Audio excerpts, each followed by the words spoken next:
हो गया ठीक है।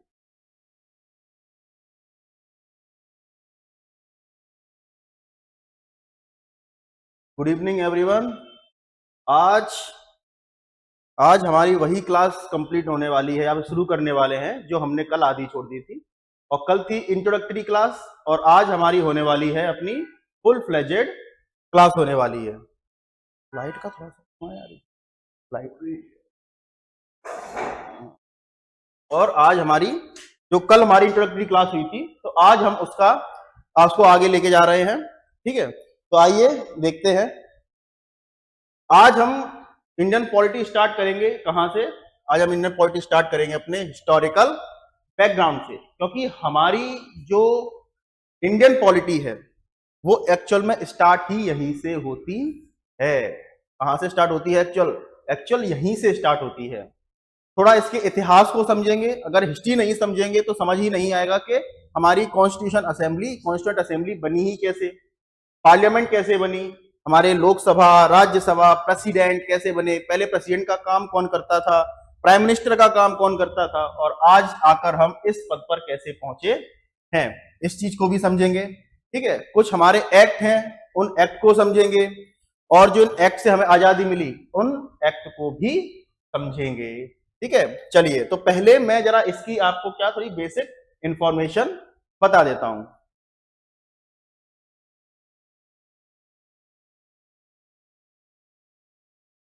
ठीक है, चलिए आइए थोड़ा सा मैं आपको थोड़ा इसके इतिहास के बारे में बताऊं, क्योंकि अब हम थोड़ा सा टू द पॉइंट बात करेंगे। कहानियां साथ साथ चलते चलेगी, लेकिन अब हम टू द पॉइंट बात करेंगे इसके ऊपर। देखो, कहानी स्टार्ट होती है 1600 से। 31 दिसंबर 1600 को क्या हुआ था इस दिन ईस्ट इंडिया कंपनी बनकर आई थी। क्या बनकर आई थी? ईस्ट इंडिया कंपनी बनकर आई थी। अब देखो, ईस्ट इंडिया कंपनी बनी क्यों थी? क्योंकि जब हमारे यहां वास्को डिगामा आया था तो वो क्या लेकर आया था? एक मसालों का व्यापारी था। वो मसाले लेकर अपने यहां पहुंचा और वहां से फिर लोगों ने आना स्टार्ट किया। उसके चलते हम क्या देखते हैं? उसके चलते हम देखते हैं कि यहाँ पे 1600 के अंदर 31 दिसंबर 1600 को ईस्ट इंडिया कंपनी बनी।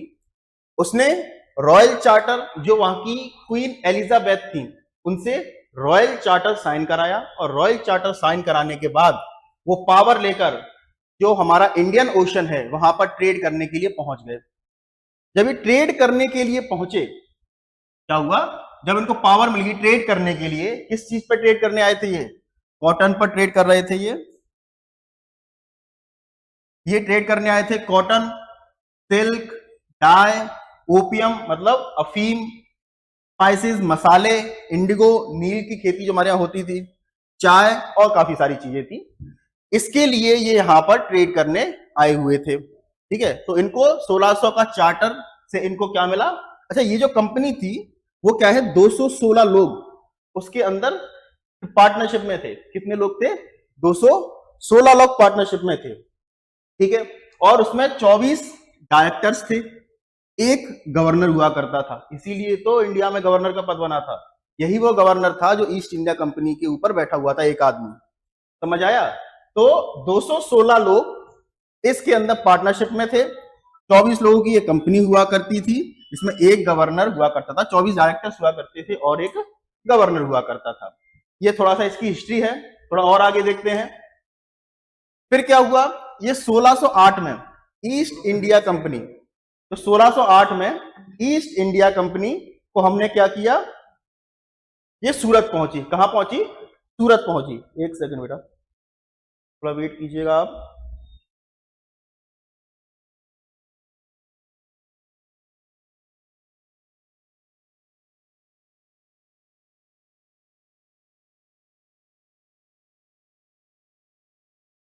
चलिए, तो 1608 के अंदर ईस्ट इंडिया कंपनी कहां पहुंची? 1608 के अंदर, राधे राधे बेटा जी। ठीक है, ईस्ट इंडिया कंपनी सूरत पहुंची और 1611 के अंदर ही इन्होंने अपनी क्या बना ली? 1611 के अंदर इन्होंने अपनी फर्स्ट फैक्ट्री स्टैब्लिश की। कौन सी?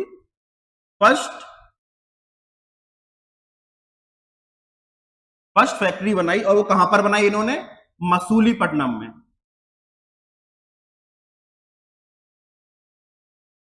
मसूलीपट्टनम के अंदर अंदर इन्होंने, जो आज का आंध्र प्रदेश है, क्या है अपना आंध्र प्रदेश के अंदर मसूलीपट्टनम में इन्होंने अपनी पहली फैक्ट्री स्टैब्लिश की। फिर 1612, फिर दूसरी फैक्ट्री जो है इन्होंने अपनी कहां बनाई थी? इन्होंने दूसरी फैक्ट्री अपनी सूरत में ही बनाई। इन्होंने कहां बनाई सेकंड फैक्ट्री? इन्होंने अपनी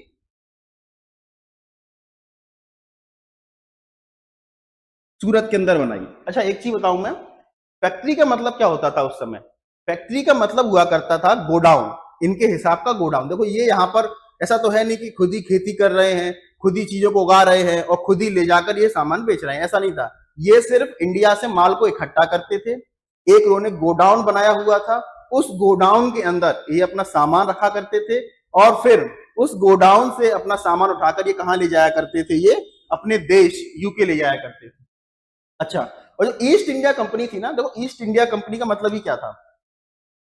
इंडिया क्या था? ईस्ट में था, तो इसलिए इंडिया के ईस्ट में उनको ट्रेड करने के लिए कंपनी चाहिए, तो इन्होंने ईस्ट इंडिया कंपनी ऐसे उन्होंने नाम रखा। ऐसे ही ईस्ट इंडिया कंपनी स्पेन की बनी, डच की बनी, पुर्तगीज की बनी, फ्रांस की बनी, ये सब अपने अपनी ईस्ट इंडिया कंपनी लेकर चले थे। लेकिन हमारे यहाँ राज किसने किया? British east India company. किसने? ब्रिटिश ईस्ट इंडिया कंपनी ने हमारे यहाँ राज किया था। तो जब सेकेंड फैक्ट्री इन्होंने बनाई, ठीक है, सेकंड फैक्ट्री इन्होंने क्या बनाई? कहां बनाई ना? सूरत में बनाई थी। अच्छा इसी बीच क्या हुआ था? 1612 में, 1612 में एक वॉर होता है जिसे ये कहते हैं बैटल ऑफ स्वाली। जो बैटल ऑफ स्वाली हुआ था वो एक्चुअल में east India company, British east India company और पुर्तगीज के बीच में हुआ था, मतलब पुर्तगालीज के बीच में हुआ था। तो इसको भी याद रखना है, किस किस के बीच में हुआ था ये? ईस्ट इंडिया कंपनी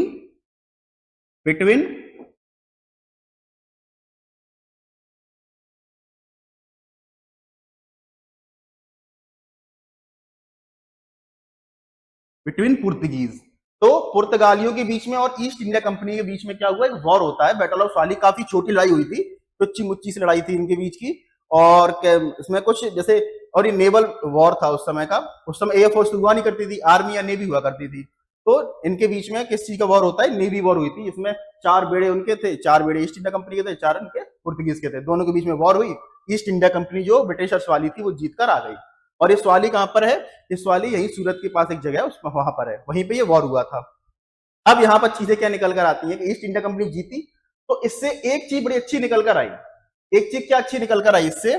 कि उस समय हमारे यहां पर चलता था मुगल शासन। क्या चलता था? मुगलों का शासन चला करता था। अब ईस्ट इंडिया कंपनी के ऊपर मुगल शासक उस समय के जहांगीर की नजर पहुंची। अरे वाह, बड़े पावरफुल है, इन्होंने पुर्तगीज को हरा दिया, है ना? तो ये कहां पहुंची? इन पे जहांगीर की नजर पहुंची। फिर जहांगीर ने क्या किया? जहांगीर के पास थॉमस रो, शायद आपको उस समय का क्या कहते हैं, उस समय का सिविल सर्वेंट था, कहते हैं सिविल सर्वेंट था वो, थॉमस रो।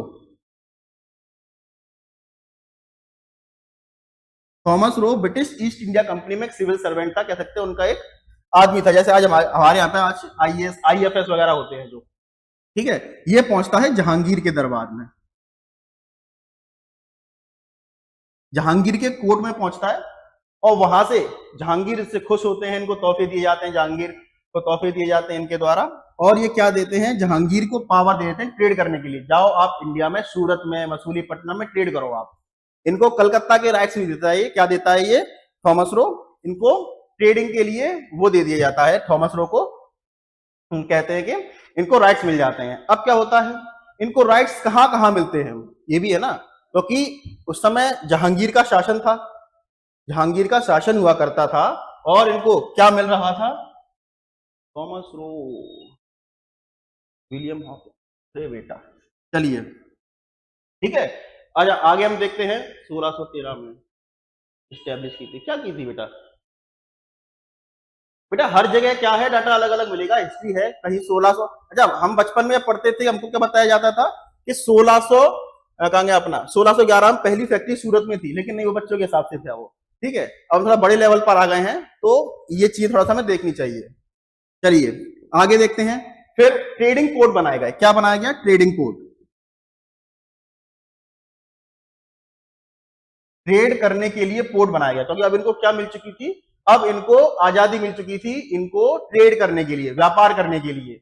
जब इनको आजादी मिली तो फिर इन्होंने पोर्ट बनाना स्टार्ट किया। क्या बनाना स्टार्ट किया? पोर्ट बनाना स्टार्ट किया।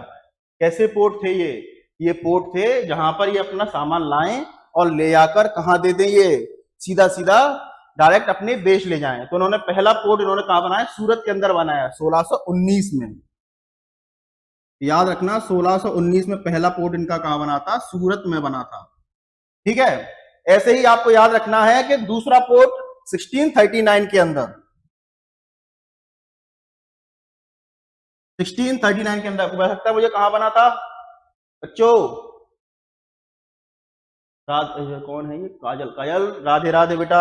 ठीक है, मद्रास में बना था। ये कहां बना था बेटा? मद्रास के अंदर बनाया गया था। यहीं पर एक और घटना होती है, वो है 1634 की घटना। क्या है? 1634 में याद रखना 1634 में शाहजहां, कौन? शाहजहां।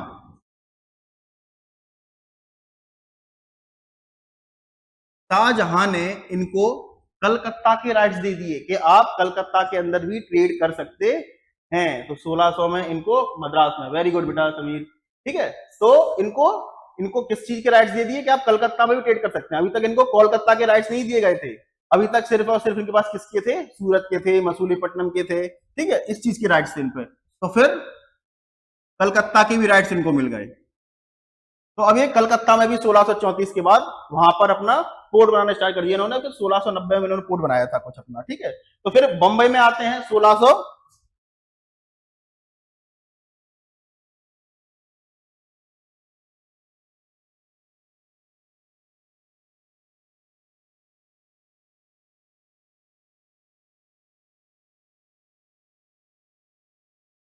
38 सॉरी 1668।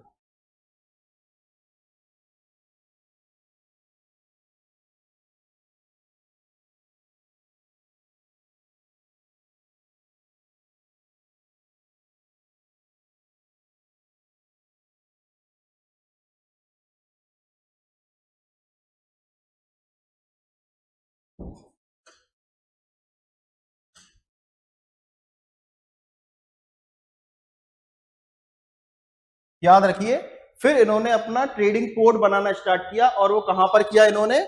1619 में पहले इन्होंने अपना ट्रेडिंग पोर्ट बनाया था अपना, कहां पे? व्यापार के लिए जो पोर्ट बनाया था वो था सूरत में, दूसरा बनाया मद्रास में, तीसरा बनाया बॉम्बे में, और फिर इन्होंने बनाया था अपना कलकत्ता में। तो ऐसे ऐसे अब ये क्या कर रहे थे, अपने यहां पर ये लेकर जा रहे थे अपना पूरे सामान को। भारत का पूरा सामान जो था वो धीरे धीरे अपने यहां पर लेकर जा रहे थे। अच्छा, अभी जब एक्ट आएंगे ना तो मैं एक्ट में आपको ये बताऊंगा। ये जैसे मैं हुआ, आप हैं, ठीक है, ये जो अपन स्टूडियो देख रहे हैं, इसके बाद जो चैट कर रहे हो सब इंग्लिश में है। तो इंग्लिश इन्होंने कैसे हमारे ऊपर थोपी उस चीज के बारे में बताएंगे अभी आपको। ठीक है, तो जैसे ये यहां से लेकर गए हमारा सामान, वहां से क्या लेकर आ रही है? अपनी सभ्यता लेकर आई है। जैसे मुगल्स ने हमारे ऊपर शासन किया, वो भी सभ्यता लेकर आए थे, और फिर ये यहां से गए और अपनी सभ्यता लेकर, वहां से अपनी सभ्यता लेकर आए और हमारा यहां से सामान लेकर गए। ठीक है, चलिए आगे देखते हैं। फिर एक काम और होता है 1670 में। क्या काम होता है कि राइट टू ऑटोनॉमस मिल जाता है इन्हें।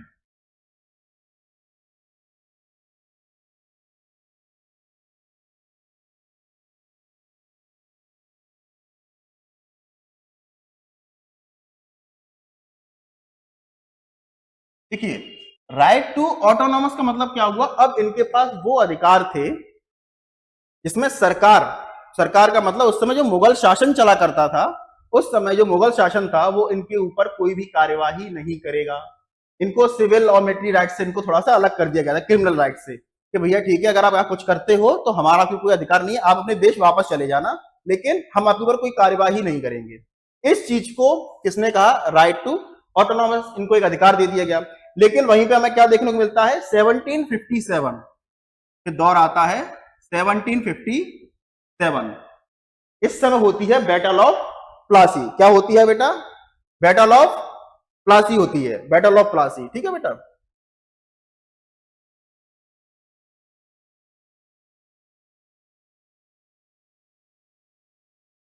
और ये battle of Plassey he decide करती है कि भारत में राज कौन करेगा, कौन राज करेगा भारत में। ये बैटल ऑफ प्लासी डिसाइड करती है। ईस्ट इंडिया कंपनी इसके अंदर जीत जाती है, ठीक है। फिर एक बैटल और होती है, इसमें यह समझ आता है कि भाई अब यहां पर जो राज तो ठीक है, लेकिन यहाँ के जो जितने भी रिसोर्सेज हैं उनके ऊपर काबू कौन करेगा, ये चीज भी निकल कर आती है। तो फिर 1764 के अंदर बैटल ऑफ बक्सर होती है।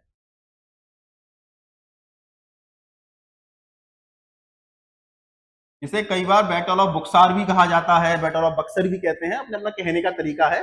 वेरी गुड शांत, ठीक है। बैटल ऑफ बुक्सार होता है। अब बैटल ऑफ बुक्सार में हमें क्या देखने को मिलता है, यहां भी ईस्ट इंडिया कंपनी जीतती है, मीर कासिम अपने हार जाते हैं। और फिर यहाँ पे जो दीवानी राइट्स हैं, ठीक है, जो रेवेन्यू के राइट्स हैं, वो किसके पास चले जाते हैं, वो चले जाते हैं अपने ईस्ट इंडिया कंपनी के पास। किसके पास जाते हैं बेटे, ईस्ट इंडिया कंपनी के पास जाते हैं।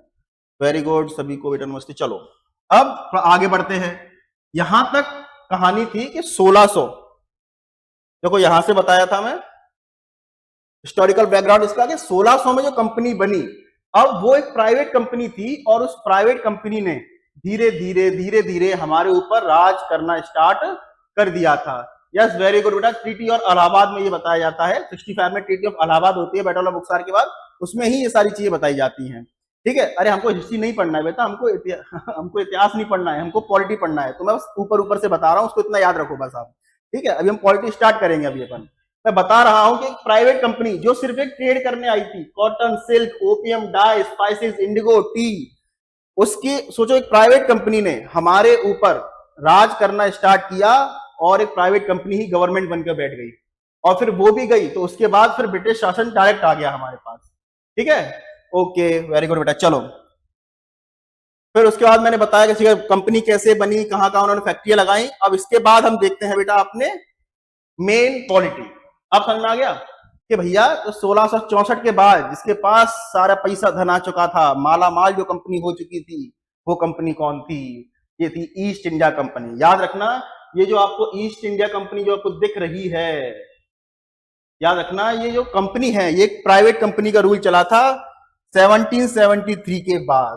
देखो क्या हुआ था, यहाँ पे जो कंपनी बताई मैंने आपको, देखो ये जब बैटल हुई थी बुक्सार में, इसमें जब ये जीत गए, पैसा किसके पास आने लगा, प्राइवेट कंपनी के पास आने लगा। कौन सी कंपनी, ये वाली कंपनी भैया, ब्रिटिश ईस्ट इंडिया कंपनी, इसके पास पैसा आने लगा क्योंकि रेवेन्यू राइट, डिवाइन राइट इसने ले लिए थे सारे पैसे के राइट्स। अब यहां जब पैसा आता है तो आपको पता ही है, जब हमारे यहां पर इतना ऑनलाइन सिस्टम है, इतनी ट्रांसपेरेंसी है, तब भी भ्रष्टाचार हो जा रहे हैं। तो उस समय तो भाई क्या ही था, आप इस चीज को समझ रहे हो, उस समय तो पूरा मामला ही ऑफलाइन था। तो फिर भ्रष्टाचार अपने चरम पर पहुंच रहा था। धीरे धीरे जो वहां के सिविल सर्वेंट्स थे, वहां के जो काम करने वाले, वहां के नौकरशाही लोग थे, वो कैसे होते जा रहे थे, भ्रष्ट होते जा रहे थे, सारा पैसा आता जा रहा था। तो फिर क्या किया, ब्रिटिश सरकार जो थी वहां की, जो वहां की ब्रिटिश सरकार थी, मैं तो सरकार की बात कर रहा हूँ, गवर्नमेंट की, उन्होंने कंपनी को रेगुलेट करने के लिए, उसको अपने हिसाब से चलाने के लिए क्या किया, उन्होंने एक कहते हैं एक एक्ट लेकर आए, जिसे ही हम कहते हैं रेगुलेटिंग एक्ट, कि भैया इस कंपनी को क्या करेंगे, रेगुलेट करेंगे। हम क्या करेंगे, रेगुलेट करेंगे। चलिए तो फिर ऐसे ही चीजें निकल कर आई। तो यहां से आज हम सिर्फ इतना पढ़ेंगे, आज हम ये पढ़ेंगे कि अच्छा मैं आपको एमसीक्यू भी करवाऊंगा, आपको ये भी समझना होगा कि हम एमसीक्यू भी करेंगे इसके साथ साथ आज। चलिए जितने भी एक्ट पढ़ेंगे आज हम सिर्फ ईस्ट इंडिया कंपनी के, जो चार्टर एक्ट है, पिट्स इंडिया एक्ट है, रेगुलेटिंग एक्ट है, उन सब एक्ट का हम एमसीक्यू भी करेंगे लास्ट वाली क्लास में, मतलब लास्ट वाली क्लास के अभी लास्ट के कुछ 15-20 मिनट में करा दूंगा आपको। चलिए तो कंपनी रूल जो चला था 1773 से 1758 तक। चलिए क्या कहते हैं ये कंपनी रूल, इसे भी समझते हैं। देखिए पहले आया रेगुलेटिंग एक्ट, आया क्यों था ये आया था भाई, जो ब्रिटिश ईस्ट इंडिया कंपनी जो है। अच्छा किसी को इंग्लिश से दिक्कत तो नहीं है, यस और नो बता देना बेटा, कल से नहीं तो फिर मैं स्लाइड दोनों में लेकर आऊंगा, है ना बेटा। चलिए तो जो ईस्ट इंडिया कंपनी थी, ईस्ट इंडिया कंपनी को ब्रिटिश पार्लियामेंट रेगुलेट, कंट्रोल और रेगुलेट करने के लिए क्या लेकर आई थी, रेगुलेटिंग एक्ट लेकर आई थी कि भैया आपके भ्रष्टाचार ज्यादा है, आपके सिविल सर्वेंट ज्यादा पैसा कमा रहे हैं और कमा कमा कर अपना घर भर रहे हैं, तो इससे क्या करें, चलो आपको रेगुलेट करेंगे और अपने हिसाब से चलाएंगे। तो मतलब था एक प्राइवेट कंपनी का रूल, लेकिन उसको रेगुलेट कौन कर रहा था, ये कर रहे थे। समझ आया, ठीक है। अब उस समय क्या होता था उस समय हर जगह का अपना गवर्नर हुआ करता। मैंने आपको स्टार्टिंग वाली क्लास में, स्टार्टिंग में क्या बताया मैंने अभी आपको, देखो कि इस कंपनी के अंदर 24 डायरेक्टर्स थे, एक गवर्नर था, एक गवर्नर था। तो उस समय बंगाल का एक गवर्नर हुआ करता था, ठीक है, मद्रास का गवर्नर हुआ करता था और बंबई का अलग गवर्नर हुआ करता था। लेकिन इस एक्ट ने क्या कर दिया, जो बंगाल का गवर्नर था उसको गवर्नर जनरल ऑफ बंगाल में तब्दील कर दिया, उसकी पोस्ट बढ़ा दी और क्या कर दी भैया, उनको बंगाल का गवर्नर जनरल कर दिया। और वो कौन से, फोर्ट विलियम जो यहाँ का फोर्ट था उसमें ये बैठा करता था अपना भाई साहब। कौन से थे पहले फर्स्ट गवर्नर जनरल, कौन हुआ करते थे अपने अपने थे लॉर्ड वॉरेन हेस्टिंग। एक बार मेरे से किसी ने क्लास में पूछा भी था कि सर इनको लॉर्ड क्यों बोलते हैं, लॉर्ड, है ना, आपने सुना होगा कि ये लॉर्ड क्यों बोला जाता है इनको। बेटा ब्रिटिशर्स थे, अपने आप को भगवान स्वरूप ही मानते थे, है ना, तो अपने आप को भगवान स्वरूप माना करते थे, तो उन्होंने अपने को लॉर्ड बोल दिया। अच्छा आपने देखा होगा अपने यहाँ पे जो माँ होती हैं अपने बच्चे को बोलती हैं बड़े आए लाड साहब, है ना, बड़े आए लाड साहब। बेटा ब्रिटिश क्राउन, बेटा ब्रिटिश क्राउन ब्रिटिश गवर्नमेंट थी, क्योंकि फिर 1858 में भी हम आगे आएंगे, 1858 के बाद जो रूल आया वो ब्रिटिश क्राउन का आया, रानी ने, वहां की सरकार ने अपने हाथ में पावर को ले लिया था। अभी तक ये जो हम पढ़ रहे हैं वो चल रहा है, सिर्फ एक प्राइवेट कंपनी हमारे ऊपर रूल कर रही है, अभी हम वो पढ़ रहे हैं, प्राइवेट कंपनी का रूल पढ़ रहे हैं। चलिए, है ना, उसको बताता हूं जरा कि बोलते हैं बड़ा आया लाड साहब। लाड साहब था क्या कि उस समय जो लॉर्ड हुआ करते थे तो थोड़ा राजा महाराजा टाइप हुआ करते थे अपने यहाँ पे, तो उनको ऐसे होता अरे लाड साहब राम राम। तो ऐसे ही हमारे यहाँ पर भी वही पड़ गया कि बड़े आए लाड साहब, तो वहीं से कहावत निकल कर आ गई अपने लोकल में। तो चलिए, अब यहाँ के जो गवर्नर जनरल थे, गवर्नर जनरल नया पद बना भाई, नए नए पीएम बने हो तुम, है ना, नए नए सीएम बने हो, नए नए अधिकारी बने हो, तो आपको कुछ नौकर चाकर दिए जाएंगे, आपको अलग से क्या दिया जाएगा, आपको एक काउंसिल दी जाएगी। तो इनके लिए एक सेपरेट लेजिस्लेटिव काउंसिल बना दी गई, लो आपको हम एक लेजिस्लेटिव काउंसिल देते हैं, रखो अपने पास, ऐस करो, बढ़िया, ठीक है। और उसमें कितने लोग थे, 4 मेंबर्स हुआ करते थे। कितने होते थे, 4 मेंबर्स हुआ करते थे, ठीक है। एक और काम कर दिया, बॉम्बे और मद्रास के जो गवर्नर हुआ करते थे, बॉम्बे और मद्रास के जो गवर्नर हुआ करते थे, रिप्रेजेंटेशन ऑफ मोनार्क, हाँ है बेटा, कौन कह रहा है ये, चलिए, तो बॉम्बे एंड मद्रास, तो बॉम्बे और मद्रास के जो गवर्नर थे वो भी किसके अधीन कर दिए गए, वो भी इन्हीं गवर्नर जनरल ऑफ बंगाल के अधीन कर दिया गया इनको। और उस समय 1774 के अंदर एक नई सुप्रीम कोर्ट की स्थापना कर दी गई, कहां पर, उसी फोर्ट के अंदर जहां पर वो बैठा करते थे, ठीक है। तो 1774 के अंदर, अच्छा इसके जो क्या कहते हैं सुप्रीम कोर्ट के जो चीफ जस्टिस थे जो, तो वो कौन थे, वो एलिजा एमपी हुआ करते थे। कौन थे, एलिजा एमपी, तो भी नाम याद रखना। ऐसा नहीं है मैं सारी चीजें लेकर आया, कुछ चीजें आपको खुद से भी लिखनी पड़ेंगी, हर चीजें ना किताबों में मिलती है ना टीचर्स के पास मिलेंगी, आपको ऐसे ही करना पड़ेगा। बहुत बढ़िया, चलिए अब इन्होंने क्या किया था कि जो प्राइवेट ट्रेड जो हो रही थी तो उस पर इन्होंने क्या कर दिया था भाई साहब कि जो भी वहां का अधिकारी होगा वो किसी भी तरीके का ब्राइब मतलब भ्रष्टाचारी नहीं होना चाहिए, या किसी तरीके से कहीं से भी कोई भी गिफ्ट अगर आपको कोई इंडियन दे रहा है तो आपको नहीं लेना है। ये इसको बोल दिया गया, वहां के जो भी काम करने वाले सर्वेंट, मतलब सिविल सर्वेंट कह सकते हैं या फिर अधिकारी जो हुआ करते थे, ठीक है, वो हुआ करते थे। मुस्कान गुड बेटा चलिए, फिर कोर्ट ऑफ डायरेक्टर की जरूरत पड़ी इन्हें, किसकी जरूरत पड़ी इन्हें, कोर्ट ऑफ डायरेक्टर की जरूरत पड़ी। चलिए इसको भी आगे पढ़ेंगे, आगे बनाया गया था। फिर इसके बाद आता है पिट्स इंडिया एक्ट। कौन सा आता है बेटा, Pitt's India act. British parliament के अंदर उस समय जो वहां के पीएम हुआ करते थे वो हुआ करते थे विलियम पिट्स, तो उन्हें वही इस एक्ट को लेकर आए थे, तो इसीलिए उनको क्या बोला गया, इस एक्ट को बोला गया पिट्स इंडिया एक्ट। ये बड़ा अजीब एक्ट था, अजीब इसलिए कहेंगे क्योंकि इसने भी कंपनी को 2 भागों में बांट दिया था। किसमें बांट दिया था, 2 भागों में बांट चुके थे ये। अब 2 भागों में कैसे बांटा था, आपको दिख रहा है, कोर्ट ऑफ डायरेक्टर्स, COD, है ना। एक आपको दिख रहा होगा बोर्ड ऑफ कंट्रोल, दिख रहा है, board of BOD, board of directors.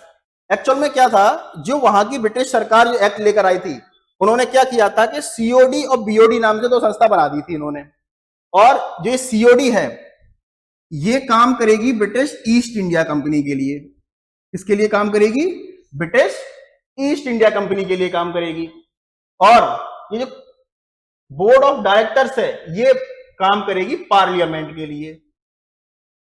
किसके लिए काम करेगी? पार्लियामेंट, कौन सी? सरकार के लिए। तो इन्होंने क्या कहा, सुनो ऐसा है, घपलेबाजी तुम्हारी बंद नहीं हो रही है, ऐसा करते हैं, एक हम नई बॉडी लेकर आते हैं। तो इन्होंने वहां के कमर्शियल और पॉलिटिकल फंक्शंस को अलग अलग कर दिया। मतलब जो वहां के जो ट्रेड वगैरह है, छोटे मोटे काम है, वो कौन देखेगा? वो COD देखेगा, मतलब ब्रिटिश ईस्ट इंडिया कंपनी देखेगी। लेकिन जो वहां के पैसे के मामले हैं, मिलिट्री के मामले हैं, सिविल के मामले हैं, ठीक है, पॉलिटिकल मामले, वो कौन देखेगा? वो आगे पार्लियामेंट देखेगी। इसीलिए इसको क्या कहा जाता है? इसको कहा जाता है डुअलार्की, या कहते हैं द्वैध शासन की व्यवस्था। कौन लेकर आया था? ये एक्ट लेकर आया था। ठीक है, यहाँ पे दो शासन थे, एक ये था ब्रिटिश का था और एक यहाँ पे पार्लियामेंट था। दो दो शासन चल रहे हैं यहाँ पे, इसीलिए लेकर आया था। इसने गवर्नर जनरल को की काउंसिल थी 3 मेंबर्स की, उसको 4 से 3 मेंबर से कर दिया। कितने कर दिया? 4 से 3 मेंबर कर दिया। मैंने आपको क्या बताया था बेटा? ये देखो, 4 मेंबर की काउंसिल। देखो 4 मेंबर की जो काउंसिल थी, जो इनके पहले एक्ट में बनाई गई थी, रेगुलेटिंग एक्ट में, उसको उन्होंने कितने कर दिया था? 3 मेंबर ही कर दिया था। कितने ही कर दिया था बेटा? वो 3 मेंबर ही कर दिया था। चलिए, अब डायरेक्ट कंट्रोल किसका हो गया था? ब्रिटिश गवर्नमेंट का। क्योंकि भाई यहाँ पे इंडियन अफेयर्स जो हैं वो किसके दिख रहे हैं आपको? ब्रिटिश के दिख रहे हैं। क्योंकि यहाँ पर मिलिट्री के ऊपर, सिविल के ऊपर, रेवेन्यू के ऊपर किसके राइट्स हुआ करते थे? किसका शासन था? बोर्ड ऑफ कंट्रोल का हुआ करता था। समझ आया? इसीलिए इसको द्वैध शासन की व्यवस्था कहा गया। 2 शासन चल रहे थे उस समय। और इसको डायरेक्ट इन्होंने क्या बोल दिया? ब्रिटिश पोजेशन ऑफ इंडिया, कि अब ये क्या है? ब्रिटिश पोजेशन के अंदर है। भारत अब किसके अंदर है? ये ब्रिटिशर्स के अंदर है। ये बात बोल दी गई। ठीक है, और मद्रास और बॉम्बे में गवर्नर्स के लिए काउंसिल की व्यवस्था भी कर दी गई थी।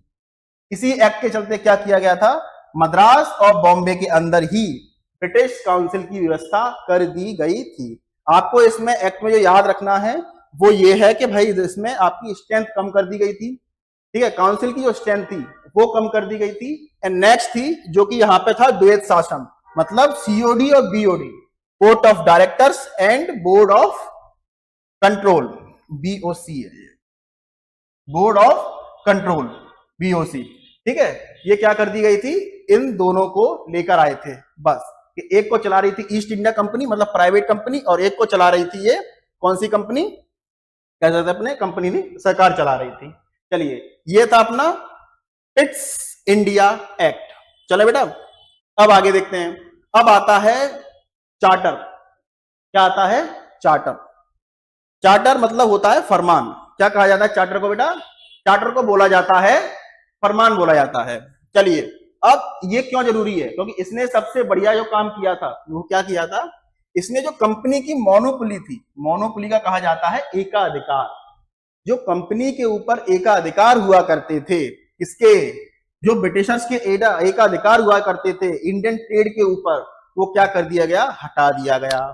कि अब जितनी भी प्राइवेट कंपनियां हैं, पहले क्या था? सिर्फ ब्रिटिश ईस्ट इंडिया कंपनी ही क्या करती थी? यहां पर ट्रेड कर सकती थी। लेकिन इस एक्ट ने क्या कर दिया? यहां पर खत्म कर दिया कि नहीं, अब जितनी प्राइवेट कंपनियां हैं सारी आकर ट्रेड भारत में कर सकती हैं, व्यापार कर सकती हैं। लेकिन इन्होंने एक और चीज कहा, अच्छा मैं बता दूं, trade with India open to all British subjects.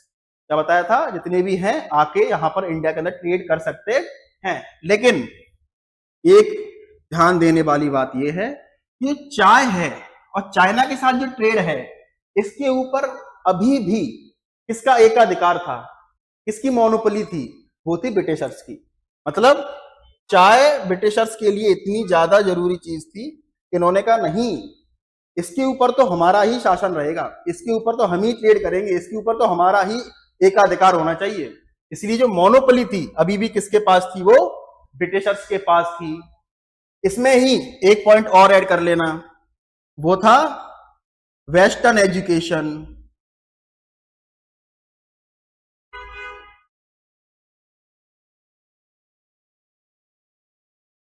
Western education, western education का मतलब जो आज हम इंग्लिश पढ़ रहे हैं, मैं पढ़ रहा हूं, आप पढ़ रहे हैं, तो वो ब्रिटिश एजुकेशन जो है वो इसी एक्ट के जरिए ही आई थी। किसके जरिए आई थी? इसी एक्ट के जरिए भारत में आई थी, वही स्प्रेड हुई थी यहां पर आकर। और आज हम जो इंग्लिश इंग्लिश कर रहे हैं वो इन्हीं के चलते हैं। ठीक है, अगर ये एक्ट ना होता तो आज ये समझिए वेस्टर्न एजुकेशन ना आती। प्लस और एक पॉइंट ऐड कीजिए,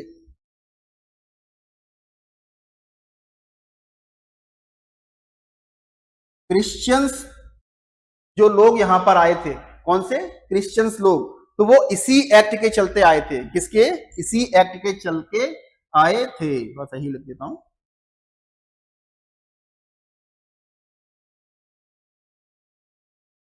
क्रिश्चियंस जो आए थे वो इसी एक्ट के चलते भारत में आए थे, और उन्होंने अपनी जो धर्म को फैलाना स्टार्ट किया था वो इसी क्रिश्चियन मशीनरी जो थी, इसी एक्ट के चलते, 13 के चलते भारत में आए थे, और उन्होंने अपना धर्म फैलाना स्टार्ट उन्होंने कर दिया था इसी एक्ट के चलते। एक और चीज थी, यहाँ पे वेस्टर्न एजुकेशन है, तो इन्होंने इसमें कहा था कि हम 1 लाख रुपए, कितना? 1 लाख रुपए।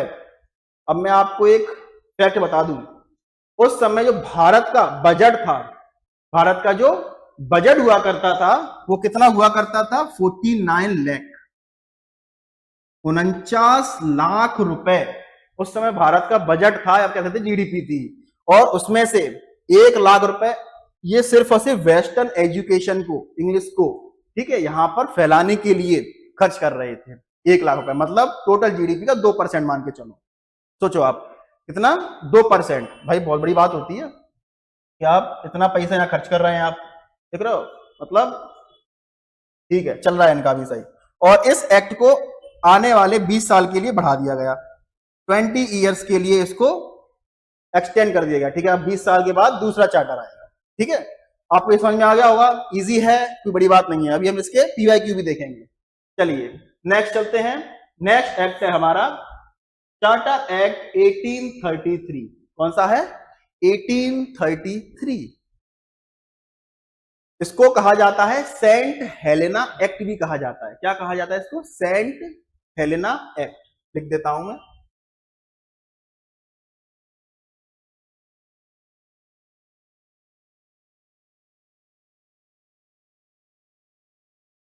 Saint Helena. अच्छा, सेंट हेलेना क्यों कहा जाता है? क्योंकि उस समय जो ब्रिटिशर्स थे वो साउथ अफ्रीका के ऊपर भी राज कर रहे थे, तो साउथ अफ्रीका पे एक जगह है सेंट हेलेना, तो वहां बना था, तो इस चक्कर में इसको सेंट हेलेना भी कह दिया जाता है।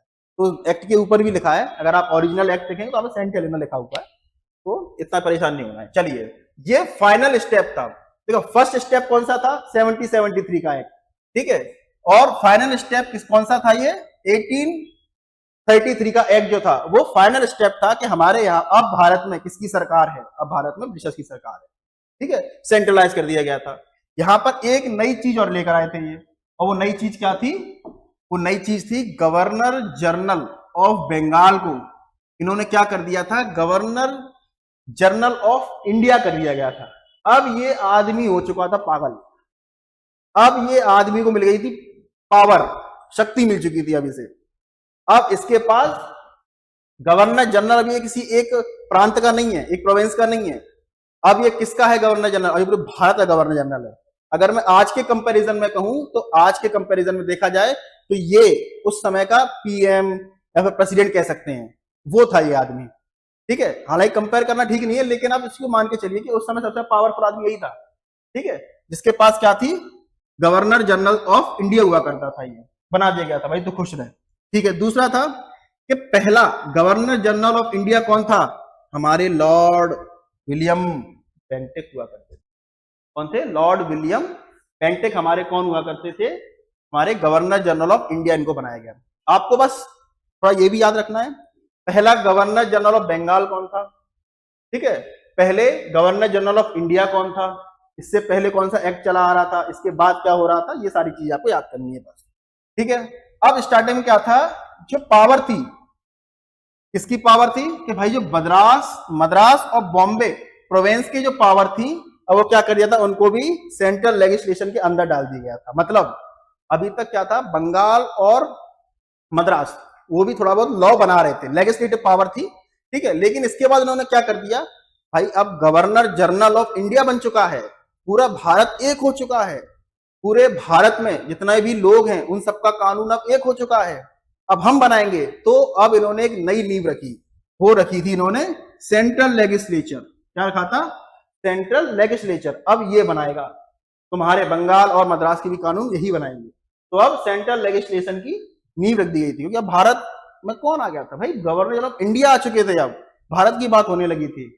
ठीक है, मद्रास और बॉम्बे बता, ठीक है। अब यहां पर उन्होंने क्या कर दिया था, ईस्ट इंडिया कंपनी जो है, अब उसको पूरी तरीके से, प्योरली तरीके से एक एडमिनिस्ट्रेटिव बॉडी बोल दिया गया था। ठीक है, East India Company as a commercial body, it become purely administrative body. मतलब अब ये पूरे तरीके से भारत के सारे काम करेगी। क्या काम करेगी, अब ये यहां पर एडमिनिस्ट्रेशन भी देखेगी, मतलब प्रशासन भी देखेगी। अब अभी तक प्रशासन कौन देख रहा था, बताया था आपको पिट्स इंडिया एक्ट में। ठीक है, बीओडी देख रही थी, अब कौन देख रहा है, अब ये भाई साहब हमारे ईस्ट इंडिया कंपनी वाले ही देख रहे हैं। ठीक है, कमर्शियल बॉडी बन चुकी है, सारे व्यापार देख रहे हैं ये। ठीक है, अब ये सारी चीजें निकल कर आ रही हैं। इसमें एक चीज और है कि जो गवर्नर जनरल ऑफ बंगाल थे, इनके पास जो पावर दी गई थी वो थी civil power, military power, railway की पावर और लीगल पावर। समझ रहे हैं आप कितनी पावर, बड़ी बात है भाई। इसको भी थोड़ा ऐसे ये देख लीजिए आप। जो उस समय गवर्नर जनरल ऑफ इंडिया थे, गवर्नर जनरल ऑफ इंडिया, उनके पास जो पावर आ गई, क्योंकि वो गवर्नर इंडिया हो चुके थे ना, सारे देश की पावर थी उनके पास उस समय के, आर्मी और नेवी, क्योंकि एयरफोर्स तो हुआ नहीं करती थी, तो सारी मिलिट्री पावर इनके पास थी।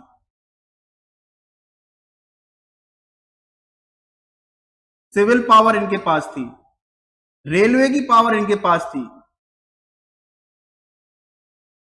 और लीगल पावर भी इनके पास थी, मतलब कानूनी पावर जिसे हम कहते हैं। अब आप सोचो, भारत के अंदर जिसने हमको कुछ दिया, जिन ब्रिटिशर्स ने हमको कुछ दिया, वो ये सारी थी। मिलिट्री आज भी हम किसकी फॉलो कर रहे हैं, ब्रिटिशर्स की। सिविल सर्वेंट जो हम देखते हैं, सिविल सर्विस यूपीएससी वगैरह, वो भी इन्हीं की फॉलो कर रहे हैं। तीसरा, रेलवे ब्रिटिशर्स ही देखे गए हमको। लीगल जो हमारे आईपीसी थे, अभी तो हमने चेंज कर दिए हैं। ठीक है, तो भारतीय न्याय संहिता, भारतीय साक्ष्य संहिता, भारतीय सुरक्षा संहिता कर दिए, लेकिन IPC, CrPC, Indian evidence act, ये कौन देकर गया हमें, ये हमें ब्रिटिशर्स ही देकर गए थे। और उस समय के जो गवर्नर जनरल ऑफ इंडिया थे, लॉर्ड विलियम बेंटिक, उनके पास ये सारी पावर उनको दे दी गई थी। ये सारा मतलब, ये आप सोचो, उस समय का पीएम भी यही, उस समय प्रेसिडेंट भी वही, उस समय की पार्लियामेंट भी यही, सब कुछ यही आदमी था। आप ये समझ के चलिए। ठीक है, चलिए, इसमें एक चीज नोट करने वाली और है, और वो क्या है, हाँ, उस समय क्या है कि उस समय एक ये एक्ट आया था ना, तो एक्ट में एक चीज बात, इसमें बहुत बढ़िया बात करी गई थी। उसमें क्या बात करी थी उसमें, कि इस एक्ट में इससे पहले जितने भी कानून बने हैं उनको क्या बोला जाएगा, रेगुलेशंस बोला जाएगा, और इसके बाद क्या बोला जाएगा, एक्ट बोला जाएगा। एक्ट और रेगुलेशंस, मैंने क्या बताया था, रेगुलेटिंग एक्ट आया था। ठीक है, तो उनको क्या बोला जाएगा, रेगुलेशंस। इससे पहले जो भी कानून बने, जो भी लॉ बने, उनको रेगुलेशंस बोला जाएगा। मतलब सिर्फ और सिर्फ हमको नियमित करने के लिए, हमको चलाने के लिए ये कानून थे। लेकिन अब इसके बाद जो भी कानून बनेंगे उनको एक्ट बोला जाएगा। मतलब पूरे तरीके से अब कानून बोल दिया गया था इन्हें। जैसा पढ़ते हैं यूजीसी एक्ट, एसटीएससी एक्ट, ऐसे ही इनको पूरी तरीके से कानून बोल दिया था 1833 में। अच्छा, यहां पर एक चीज और हुई थी, एक पॉइंट और ऐड करना, कि सिविल सर्विसेज, सिविल सर्विस जानते हो ना, इंडियन सिविल सर्विसेज, इसकी बात कही गई थी कि भारत में, भारत पर राज करना है हमें, लंबे समय तक करना है, तो क्या करेंगे हम, कि भाई इंडियन सिविल सर्विसेज भी लेकर आते हैं।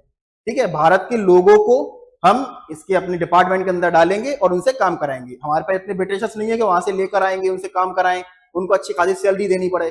सस्ते में यहाँ पे हो जाएगा, इनके लोग हैं, इन्हीं से पैसे लूटेंगे और इन्हीं को सैलरी दे दिया करेंगे, ठीक है। लेकिन बोर्ड ऑफ कंट्रोल जो उस समय, सॉरी सीओडी जो हुआ करता था, court of directors east India company का, उसने क्या कहा था, उसने थोड़ा सा आंदोलन कर दिया कि नहीं, इंडियन लोगों को डिपार्टमेंट के अंदर लेना ही नहीं है, बिल्कुल भी नहीं लेना, ठीक है। ये बात किसने कही थी, ये बात कही थी वहां के कोर्ट ऑफ डायरेक्टर्स ने मना कर दिया कि नहीं, इनको नहीं लेना है हमें, ठीक है। तो वो सारी चीजें हैं। तो मतलब यहाँ पर जो पहली बार इंडियन सिविल सर्विसेज की बात की गई थी कि भारत के अंदर भी आईएएस वगैरह होनी चाहिए कंपनी में काम करने के लिए, 1833 के चार्टर में कही गई थी, ठीक है। चलिए नेक्स्ट देखते हैं। नेक्स्ट जो है हमारा लास्ट चार्टर है जो कि आया था 53 के अंदर। ये वो चार्टर है जिसके बाद सीधा क्राउन रूल आ चुका था, मतलब वहां की रानी का, राजा का शासन आ चुका था, ठीक है। तो पहले इसको समझते हैं। अब इसने क्या किया था, इसने जो वहां के फंक्शंस थे, गवर्नर जनरल के पास मैंने क्या कहा था, पावर्स थी, सारी पावर हुआ करती थी, वहां की लॉ बनाने की पावर भी उसके पास आ चुकी थी। अब इस कानून ने उनको अलग कर दिया। क्या कर दिया, अलग कर दिया। जो गवर्नर जनरल की जो काउंसिल थी उसको अलग कर दिया गया, ठीक है। क्या कर दिया गया, उसको अलग कर दिया गया, भैया तुम अलग हो जाओ, तुम अलग हो जाओ। वहां की लेजिस्लेटिव और एग्जीक्यूटिव, जो आज की हम अपनी लोकसभा और राज्यसभा देखते हैं, उस समय वो गवर्नर जनरल के पास हुआ करती थी। इस एक्ट के आने से दोनों अलग हो गई, मतलब लेजिस्लेटिव पावर और एग्जीक्यूटिव पावर दोनों को अलग कर दिया गया गवर्नर जनरल से। नहीं भाई तुम एक ही काम करोगे, ऐसा नहीं कि तुम सारी चीज, तुम ही पीएम हो, तुम ही प्रेसिडेंट हो, सारे काम तुम ही लेके बैठे हो, तुम ही पार्लियामेंट हो, ये सब नहीं है, ठीक है। तो ये सब किसमें कर दिया गया था, अपने गवर्नर जनरल की पावर में 1853 के एक्ट से किया गया था। और एक नई काउंसिल बनाई गई थी जिसमें 6 मेंबर हुआ करते थे, और वो काउंसिल थी सेंट्रल लेजिस्लेटिव काउंसिल। जो हमारी आज की पार्लियामेंट है, उस समय इसको सेंट्रल लेजिस्लेटिव काउंसिल कहा जाता था। उस समय इसके अंदर 6 मेंबर्स थे, और 6 में से इसमें ये भी लेकर आए थे कि जो 6 में से 4 मेंबर जो होंगे, अब वो कहां से होंगे, लोकल रिप्रेजेंटेटिव होंगे। आप कहोगे लोकल क्या, भारतीयों को जगह मिल गई क्या, अरे ये बहुत खतरनाक लोग थे, ठीक है। सर वेस्टर्न कल्चर भी तो है, बेटा पढ़ा दिया बेटा वो तो मैं, ठीक है, पिछले में निकल गया था वो। चलो अब याद रखो इस चीज को, 6 में से 4 जो लोग थे, कितने, 4 जो लोग थे वो कहां से होने चाहिए, लोकल से होने चाहिए। तो उसमें लोकल रिप्रेजेंटेटिव्स की बात की गई थी। बोला था अपॉइंटमेंट जो होनी चाहिए कहां से होनी चाहिए, आगरा, बंगाल, बॉम्बे, मद्रास से होनी चाहिए। अब इनकी जरा थोड़ा हिप्पोक्रेसी देखो, दोगलापन देखो इनको जरा।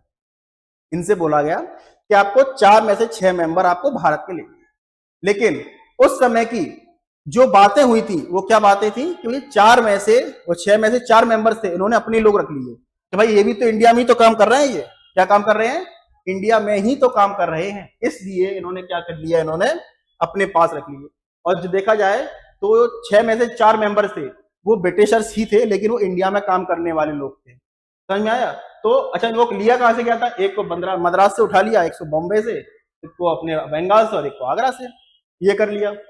चलिए फिर इन्होंने यहां पर इंट्रोड्यूस किया ओपन कंपटीशन, किस चीज का, Indian civil services for all. लेकिन इसमें एक ग्लिच और है कि ये जो आप देख रहे हैं ना, इंडियन सिविल सर्विसेज जिसकी आप तैयारी कर रहे हो, वो आज भी वहीं पर हुआ करती थी। मतलब इंडियंस के लिए ओपन तो कर दिया गया था कि भाई ठीक है, अब भारतीयों को भी हम सिविल सर्वेंट बना दिया करेंगे। सिविल सर्वेंट मतलब वहां का क्लर्क के लिए जो जॉब होती थी बना दिया करेंगे। लेकिन एक चीज और थी इसके अंदर कि लेकिन आपको परीक्षा कहां देनी होगी, यूके में जाकर देनी होगी, ब्रिटेन में जाकर देनी होगी, और ब्रिटेन से आप पास हो गए तब जाकर आप इंडिया में बन सकते हो।